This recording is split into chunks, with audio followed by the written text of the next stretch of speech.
समझ में आया? अब हम ऐसा क्या करें कि इसमें अंडा तैर के दिखाए। कभी आपने देखा है जिंदा इंसान डूब जाता है लेकिन मुर्दा तैर के दिखाता है, देखा है पिक्चरों में? जब आदमी डूब रहा है ऐसा करके डूबता है और उसके बाद फिर क्या होता है, जब वो मर जाता है वो ऊपर तैरता है। तो अगर वो पहले तैरता तो बच जाता, तो उसके पीछे रीजन क्या होगा मैं बताऊंगा बाद में, अभी टाइम ज्यादा हो रहा है। इसमें अंडा कैसे तैरेगा? अंडा इसमें तभी तैरेगा जब पानी की डेंसिटी अंडे की डेंसिटी से क्या होगी, ज्यादा होगी। क्या होगी? ज्यादा होगी। ठीक है, अभी अंडे की डेंसिटी पानी की डेंसिटी से क्या है, अंडे की डेंसिटी पानी की डेंसिटी से क्या है, ज्यादा है, इसलिए वो डूब गया। कील देखी है, कील तो डूब जाती है ना, इसकी डेंसिटी ज्यादा होती है। अब इसकी डेंसिटी बढ़ानी, कैसे बढ़ाएंगे? पहले तो हम इस अंडे को बाहर निकालेंगे, निकल गया अंडा बाहर। डेंसिटी बढ़ाने के लिए क्या करेंगे हम लोग, इसमें मिलाएंगे टाटा नमक। क्या मिलाएंगे? टाटा नमक की जगह तुम कोई सा भी नमक मिला सकते हो, ठीक है? टाटा नमक होता है ना देश का नमक, ये टाटा नमक हो गया। अब आपको क्या करना है, ये नमक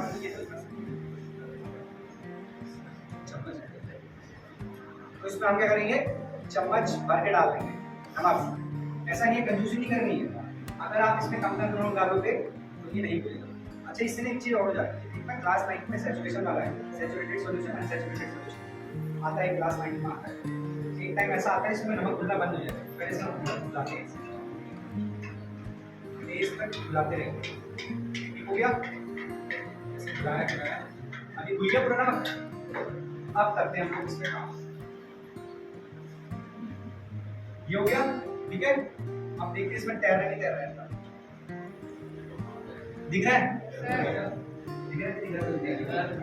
ठीक हो गया, दिख तो रहा है कि अंडा ऊपर कहाँ आ रहा है, ऊपर की तरफ को आ रहा है। ऐसा क्या हुआ, देखो जब हमने इसमें नमक डाला ना, तो नमक डालने से क्या हुआ, पानी की डेंसिटी क्या हो गई, बढ़ गई। पानी की डेंसिटी क्या हो गई, बढ़ गई। किससे बढ़ गई?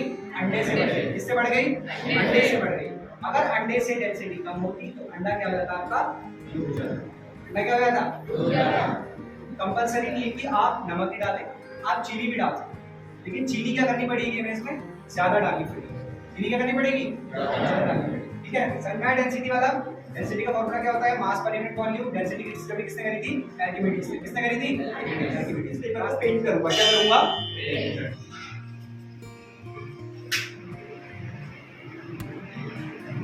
क्या जल्दी से इतना पेंट हो गया? अब अगर आप मेरे को एक बात बताइए कि अगर इसमें मैं एसिड से दूसरे कलर से ब्रश करूं तो क्या इसमें कोई चेंज आएगा? और क्या मैं अगर बेस से करूंगा तो कोई चेंज आएगा? बेस से करने पे भी नहीं आएगा, आएगा। क्या चेंज आएगा? एक बार करके देखें। क्या हो गया, हमारे पास बेस का सॉल्यूशन तैयार हो गया। क्या हो गया? अब अगर इसमें मैं दूसरा ब्रश डालूं तो अभी जो ब्रश है इसका मीडियम क्या हो गया, बेसिक हो गया। इसका मीडियम क्या हो गया, तो क्या अगर अब मैं इस ब्रश से पेपर में पेंट करूंगा तो कुछ पेंट होगा, और अगर मैं एसिड से करूंगा तो एक बार देखते हैं। दिखाई पड़ रहा है इसमें क्या लिखा है? कोई भी चीज वाइब्रेट होती है तो वो साउंड प्रोड्यूस करती है। ठीक है बच्चों, तो इसी प्रकार से एक ये है हमारे पास, ये मेटल है कोई, ठीक है, इसे हम किसी दूसरे मेटल से करेंगे तो ये आवाज कर रहा है, हल्की कर रहा है कोई बात नहीं, लेकिन प्रोड्यूस कर रहा है। तो और ये साथ में वाइब्रेट भी हो रहा है। अब इसको एक्सपीरियंस कैसे करोगे, आप खुद आके कर सकते हो। जब हाथ में पकड़ोगे तो वो आपको हल्का सा वाइब्रेटिंग फील होगा, बस आप महसूस कर सकते हो, उसे देख नहीं सकते। और जो रबर का वाइब्रेशन है वो हम देख नहीं सकते हैं कि वो थोड़ा ज्यादा वाइब्रेट करता है। जैसे हमने बात करी वाइब्रेशन की, क्या है चाहिए, मेटल आपको मिल सकता है। उसके लिए आपको मेहनत करनी पड़ेगी, एक अच्छा प्रेजेंटेशन देना पड़ेगा। वाइब्रेशन की बात कर रहे थे हम। वाइब्रेशन किसे कहते हैं? किसी भी चीज का एक वाइब्रेशन काउंट कितना होता है, तो इसके लिए हमारे पास पेंडुलम होना चाहिए था, वो किसी कारणवश नहीं है हमारे पास, तो इसे हम एज ए पेंडुलम यूज कर रहे हैं। तो पेंडुलम, ये मान लो कि ये पेंडुलम है ना कि एक पेंडुलम, ठीक है। इसकी ये है मेन पोजीशन, क्या है, मेन पोजीशन। मेन पोजीशन से ये गया राइट, ठीक है, फिर लेफ्ट गया, और फिर जब रिटर्न अपनी मेन पोजीशन पे आया तो ये जो काउंट होगा ये होगा 1 वाइब्रेशन। समझ रहे हैं? तो ये एक वाइब्रेशन काउंट होगा। तो जितना ज्यादा वाइब्रेशन होगा उतनी ज्यादा क्या होगी, फ्रीक्वेंसी, ठीक है, नॉर्मल। और ये क्या है, आप सभी ने जानते होंगे इसको। अगर इसको मैं इसके अंदर डाल दूं,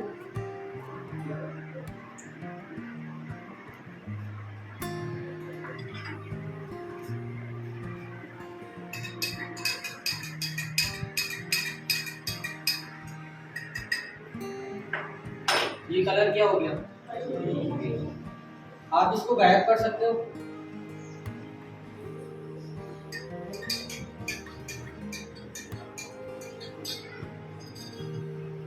इसका कलर अभी क्या था? अब क्या है? ऐसा क्यों हुआ? ये कोई जादू है? नहीं, ये साइंस है।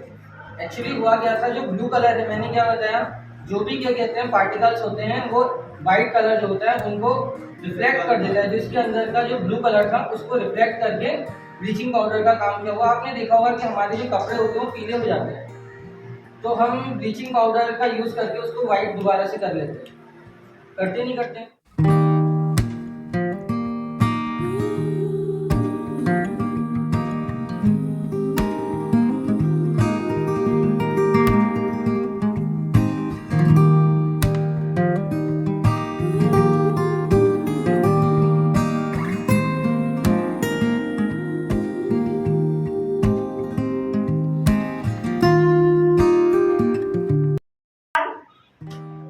So I am here to explain about something acid and base. So firstly I want to tell you that what is base? Acid. So acid वो substance होते हैं जो कि टेस्ट में खट्टे होते हैं और इनका एक्वस सॉल्यूशन करने पे H प्लस आयंस प्रोवाइड करते हैं ये। और ये जो एसिड वर्ड है ये जो एक एसिडियस लैटिन भाषा है उससे एसिडियस से एसिड करके लिया गया है। इसके एक्वस सॉल्यूशन करने पे हमें H प्लस आयंस मिलते हैं और एसिड को हिंदी में अम्ल कहा जाता है। और अगर मैं बात करूं बेस की, तो बेस एक ऐसा सब्सटेंस होता है जो कि छूने पे सोपी यानी चिकना चिकना टाइप का होता है और यह टेस्ट में बिटर होता है और यह हमें एक्वस सॉल्यूशन करने पे OH माइनस आयंस देता है।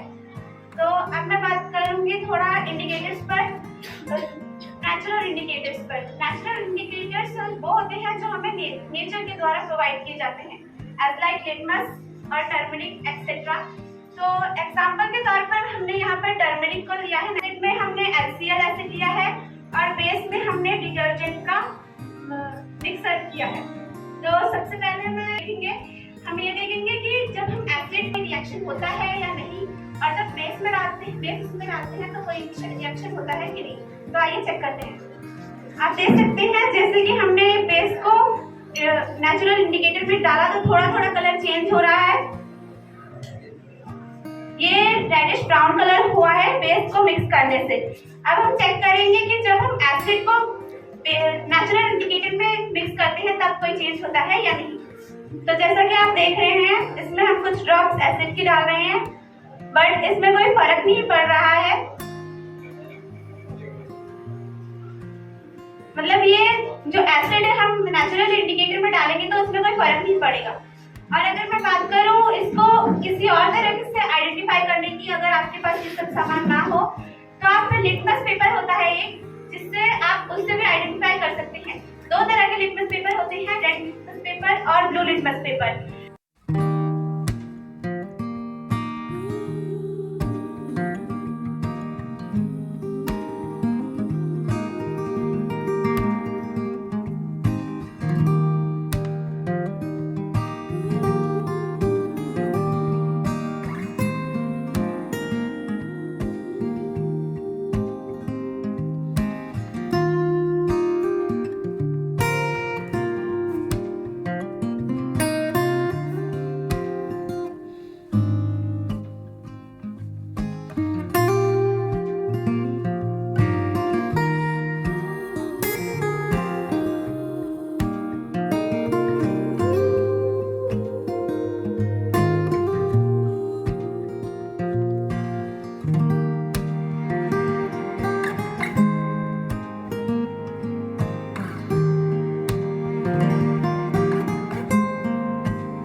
डर लग रहा था कि एक्सपेरिमेंट्स देंगे, वो थोड़ा एक्सप्लेन करेंगे, फिर हमें करने को मिलेगा।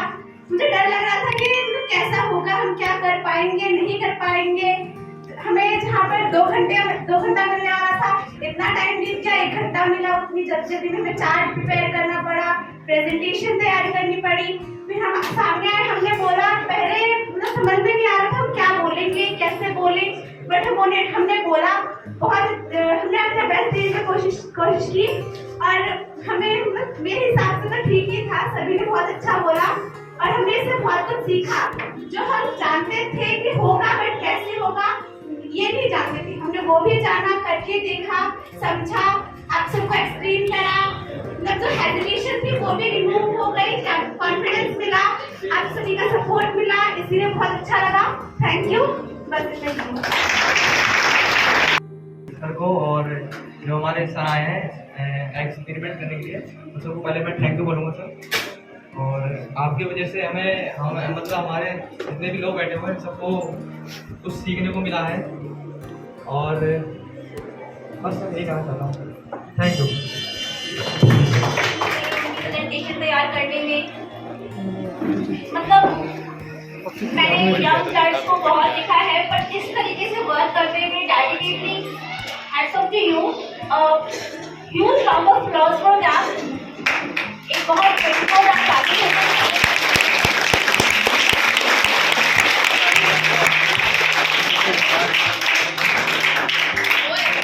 आई विश कि आप लोगों का जो ये साइंस क्लब है ये बहुत आगे जाए और सिर्फ ये कुछ छोटे मोटे एरिया में नहीं, इनफैक्ट पूरा ऑल इंडिया इस चीज पे वर्क करे। ये जो टॉपिक्स आप लोगों ने लिए थे, ये 10th स्टैंडर्ड के टॉपिक्स थे, acid and bases, series combination, parallel combination, और इसको इस तरीके से प्रेजेंटेशन के माध्यम से समझाना, मतलब बच्चों को एक तरह से क्या बोलते हैं, लर्निंग बाय डूइंग जो आप लोग सिखा रहे हैं अलग अलग स्कूलों में जाके, ये बहुत ही अच्छा काम है। शिक्षा का दान सबसे बड़ा दान होता है और जो आप लोग दे रहे हैं बहुत अच्छी बात है और आप लोग आगे इस तरह वर्क करते रहिए और मैं चाहूँगी आप हमारे स्कूल में आगे भी आते रहें और ऐसे ही हमारे बच्चों को अच्छी से अच्छी बातें सिखाते रहें। Thank you so much. पीछे करते हुए ये कहना चाहूँगा कि सबसे पहले तो स्कूल स्टाफ और पूरा स्कूल प्रबंधक जो भी है उसको बहुत बहुत धन्यवाद सर। यहाँ पे हमने ये कार्यक्रम आयोजित करा और सुमित और सारे मेंबर्स को बहुत बहुत ऑल द बेस्ट आगे के लिए भी, कि वो इसमें काम करते रहें और ऐसे ही बच्चों के बीच जाते रहें और उनके प्रोग्राम के थ्रू उन्हें सिखाने की कोशिश करें जो भी वो चीज़ें सीख सकते हैं साइंस एंड मैथमेटिक्स और भी टॉपिक से रिलेटेड। और मैं बहुत प्रभावित हुआ बच्चों से, बेसिकली जो फर्स्ट एंड सेकेंड थे, जो फर्स्ट आई है दिया विश्वास देवी, तो उनकी जो बोलने की टेक्निक है जो आगे प्रेजेंटेशन में बहुत बढ़िया था, ब्रिलियंट था और मैं all the best to her कि वो आगे और अच्छा करते रहें। और बेटा जब भी आपको कभी भी कोई अपॉर्चुनिटी मिलती है, चाहे वो स्कूल के स्तर पे हो या फिर कोई भी कंपटीशन हो, एक एक्टिविटी क्यों ना हो स्कूल की, तो कोशिश करिए कि उसमें आगे जाए, उसमें पार्टिसिपेट करें। अपने आप को जो आपके अंदर हुनर है, आपके अंदर टैलेंट है, उसको थोड़ा डेवलप करने की कोशिश करें, एक मौका तो दें उसे आगे बढ़ने का। अगर आप पीछे बैठे रह जाएंगे, ये कोशिश ही नहीं करेंगे कि हमें आगे जाना है या किसी प्रोग्राम में पार्टिसिपेट करना है, तो वो टैलेंट आपका जो आपका हुनर है वो वही रखा रह जाएगा और आप कभी आगे नहीं बढ़